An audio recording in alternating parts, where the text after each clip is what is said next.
Let me ask you something.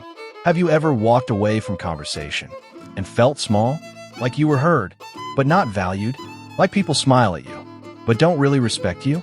Here's the uncomfortable truth. Respect is not about being nice. It's not about being talented. It's not even about being successful. It's about how people feel around you. And most people destroy that feeling without even realizing it. Today, I'm going to show you the psychology behind it.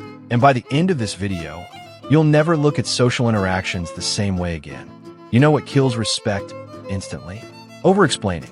Think about it. When you make a decision and someone questions you and you start explaining every detail, were you really communicating? Confidence or insecurity? Here's a question for you. Why do powerful people rarely explain themselves twice? Because certainty doesn't beg for approval. The more you justify, the more you lower your perceived authority. Silence, on the other hand, silence creates tension, and tension creates presence. Next time you state something, say it once. Then stop. Let them sit with it. Be honest with yourself. How many times have you laughed at a joke that wasn't funny, agreed just to avoid conflict, replied instantly so you don't seem rude, changed your opinion to fit the room? Why? Because your brain wants acceptance. But here's the psychological twist. The more you chase acceptance, the less people respect you. Why? Because humans admire self-trust. When someone feels like they need you to like them, your brain subconsciously lowers their status. Let me ask you this. Would you respect someone who constantly seeks your validation? Exactly. Respect grows where self-respect lives. Now this one is big.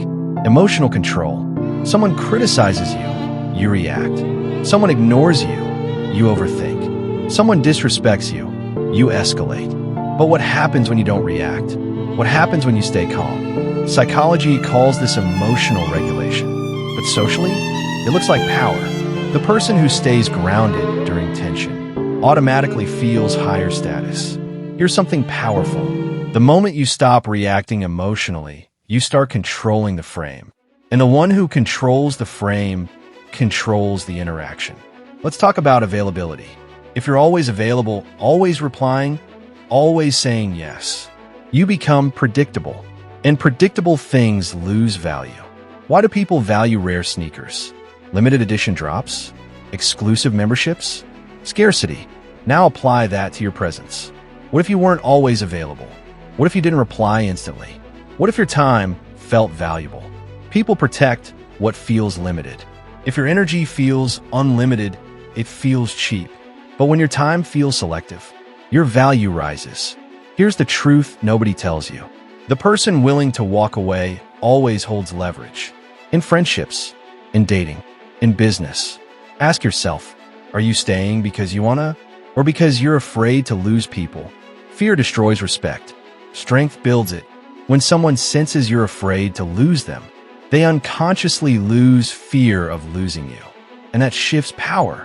But when they know you can leave peacefully, they treat you differently. Because you're not attached. You're grounded.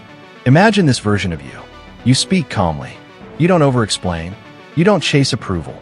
You don't react emotionally. You don't beg for attention. You walk into a room and people adjust their tone. Not because you're loud, but because you're centered.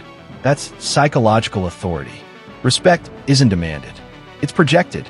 The moment you stop trying to prove yourself, you become harder to ignore. So here's my final question. Are you chasing respect, or are you becoming someone who naturally commands it? Choose wisely. Let me leave you with this. You're not broken. You're not lazy. You're not weak. You've been overstimulated, conditioned, trained to crave distraction. And now you know. But here's the real question. Now that you know your brain is hijacked, are you going to take it back? Because awareness without action is just entertainment. And most people, they'll watch this, feel motivated for 10 minutes, then scroll again. Don't be most people. In my next video, I'm going to show you exactly how to reset your brain, how to rebuild your focus, how to reverse dopamine damage, how to make discipline feel natural again. Not theory, a real psychological reset plan. If today was the wake-up call, the next video is the blueprint. Click it, and let's rewire your mind the right way.